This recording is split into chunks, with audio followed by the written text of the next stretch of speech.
Je voudrais vous présenter aujourd'hui la face cachée de l'état de siège. C'est-à-dire qu'il y a des vraies raisons de l'état de siège et il y a aussi des raisons officielles. Mais moi, je vais vous présenter des vraies raisons, pas des raisons officielles. Les raisons de l'état de siège officiel, c'est que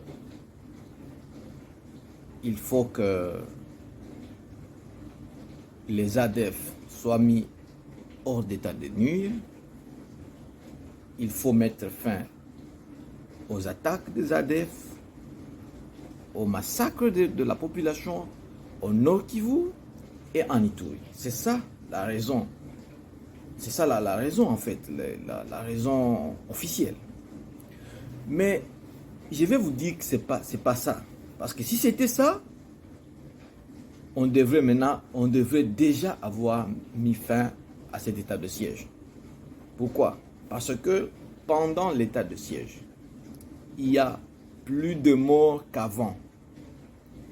Il y a plus d'attaques qu'avant. Il y a plus de déplacés qu'avant. Alors, lorsqu'on fait l'évaluation, on constate que la situation s'est empirée. On a instauré une mesure et on constate que la situation s'est aggravée. Qu'est-ce qu'on fait? On retire la mesure, on met fin à la mesure, on essaie autre chose. Mais parce que ce ne sont pas les vraies raisons. Les morts des gens, ça ce n'est pas le problème de ce gouvernement. Les vraies raisons, c'est quoi? Je vais vous dire. Il y a, depuis l'état de siège, ce sont les chiffres, même la MONUSCO est d'accord avec ces chiffres. Plus de 2088 morts. Personne comptait. 1, 2, 3, 4. Plus de 2088 cadavres pendant l'état de siège. Et ça, ce sont les statistiques que je vous présente du 23 mars dernier. Maintenant, on est en avril. Les gens continuent à mourir chaque jour. Et d'autres emportés en brousse. Ça veut dire que le bilan est plus lourd que ça. Mais jusqu'au 23 mars dernier, il y a eu 2088 cadavres comptés. Il y a plus de 264 villages vidés de leur population. Avant l'état de siège, c'était 98 villages. Maintenant, on est à 264 villages. Avec la mutualisation des forces FARDC UPDF, 403 cadavres comptés. Alors, lorsque on fait l'évaluation, on y va avec des chiffres. Il ne suffit pas de dire que l'état de siège donne de l'espoir, on est en train de contrôler la situation, on est ceci. Non, il faut y aller avec les chiffres avant et pendant. Et avec ça, on peut être objectif. Et ça fait très mal. Parce que le gouvernement congolais ne veut pas que les gens parlent de ce qui se passe en Ituri et au Nord Kivu. Et c'est ça la vraie raison pour laquelle on a établi l'état de siège. Parce que maintenant, si vous parlez, si vous dites qu'il y a eu des gens qui sont morts dans tel village, vous allez voir les FARDC derrière vous. Le même jour, on va vous mettre en prison. La preuve en est qu'il y a 11 militants de mouvements citoyens et bien d'autres qui ont été condamnés hier, qui ont été condamnés à Beni pour avoir dit que l'état de siège n'a pas réussi sa mission. Pour avoir dit que dans tel village, tel autre, les gens sont en train de mourir. Il y a 11 personnes qui viennent d'être condamnées maintenant là. Ils vont écoper d'1 an de prison ferme. Pour les mêmes raisons, le député Ngangondi est toujours en prison de Munzenze à Goma. Pour les mêmes raisons, le député Alain Siwako vit en cachette. Si on l'attrape, on le met aussi en prison. L'unique raison, leur péché, c'est quoi? Avoir dénoncé les morts au Nord Kivu et en Ituri. Vous comprenez pourquoi il y a état de siège? Ce n'est pas pour réduire les atrocités, parce que maintenant il n'y a plus de morts, il n'y a plus d'attaques, il n'y a plus de problèmes, plus de déplacés, plus de personnes enlevées. mais on n'en parle plus. Tout le monde a peur. Et ça fait très mal. Vous suivez le président ukrainien, il fait des alertes chaque jour. Quand les personnes meurent, il présente à la presse, il intervient à la télé, il dit écoutez, Poutine est en train de tuer les gens. Pourquoi? Parce qu'il veut attirer la sympathie du monde. Il veut dire aux gens écoutez, regardez ce qui se passe ici. Les gens sans défense sont en train de mourir. Venez voir ce qui se passe. Mais chez nous, on ne veut pas dire la vérité au monde, que les gens sont en train de mourir en Ituri et au Nord Kivu, et que le gouvernement ou les FARDC sont incapables de stopper cela. Ils veulent présenter toujours que la situation est sous contrôle, alors que non. Il y a une mutualisation des forces. L'UPDF a bombardé 2 fois. Et dès lors, c'est fini. Maintenant, ils sont en train de faire quoi? Ils sont sur quel front maintenant là? Ils ne font rien, ils sont en train de construire des routes là-bas.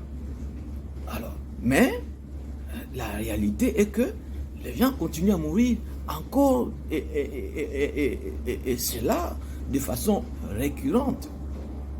Mais personne n'en parle maintenant, vous savez pourquoi? Parce que si seulement vous le dites aujourd'hui, le lendemain, ou si pas le même jour, vous allez voir les FARDC en train de vous chercher.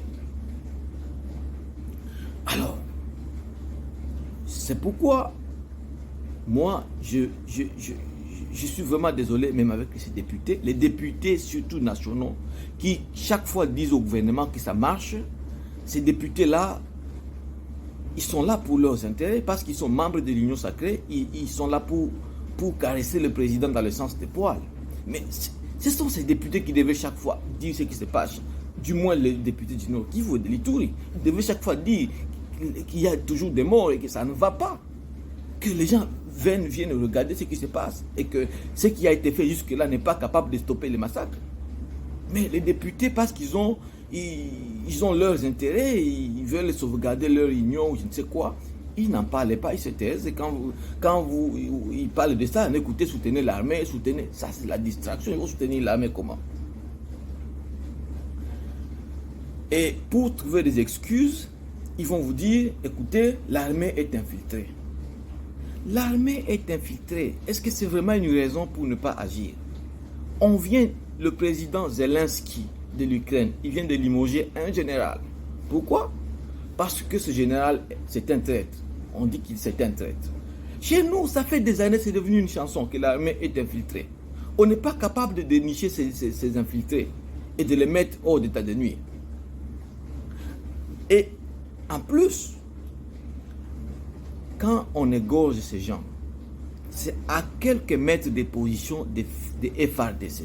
Donc, dans toutes ces positions-là à côté desquelles on égorge les gens, ces militaires sont infiltrés. Tous ces militaires sont infiltrés. C'est pourquoi ils n'agissent pas. Ils ne réagissent pas parce qu'ils sont infiltrés. Et je dois vous dire aussi, c'est ce qui fait aussi très mal.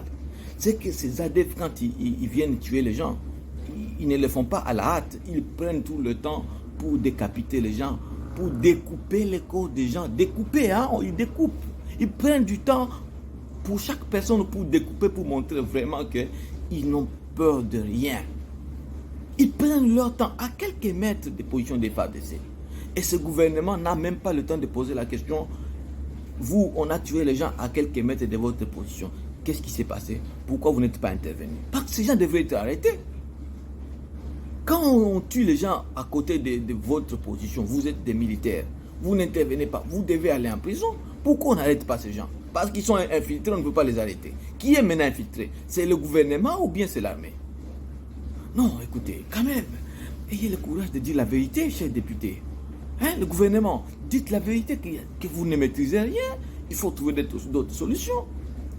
Si vous êtes incapable, demandez aux gens qui peuvent vous aider et pourvu que les gens vivent en paix. Et une autre excuse, non, écoutez, ça c'est le gouvernement qui présente ces excuses. Bon, écoutez, les gens qui sont en train de te tuer maintenant, c'est parce que ce sont des ADF en divagation et voilà, ils sont en train de fuir les frappes. Et non, c'est faux, ils ne sont pas en train de fuir les frappes. Il y a eu frappe de l'UPDF 2 fois seulement. Maintenant, il n'y a plus de front maintenant. Mais ces gens, ils le font calmement, ils ne sont pas en train de fuir, ils attaquent et ces attaques sont toujours annoncées, parfois 48 heures avant. Mais ni les services de sécurité, ni la police, ni l'armée, personne n'intervient. Et la raison, c'est quoi? On dit que non, écoutez, ils sont en divagation. C'est faux. Alors, le problème, c'est quoi? Et je le dis, les gens sont en train de mourir. On ne veut pas que l'on en parle, mais moi, je vais continuer à parler. Et je vous demande de partager cette vidéo pour que les gens sachent que ça ne va toujours pas en Ituri et au Nord Kivu. Le gouvernement est en train de cacher les choses. On ne veut pas que les gens en parlent. C'est pourquoi les gens se taisent maintenant là-bas. Et les députés provinciaux ne parlent plus de tout le monde. Les mouvements citoyens maintenant, la plupart de ceux qui parlaient sont en prison. Personne, tout le monde maintenant a peur.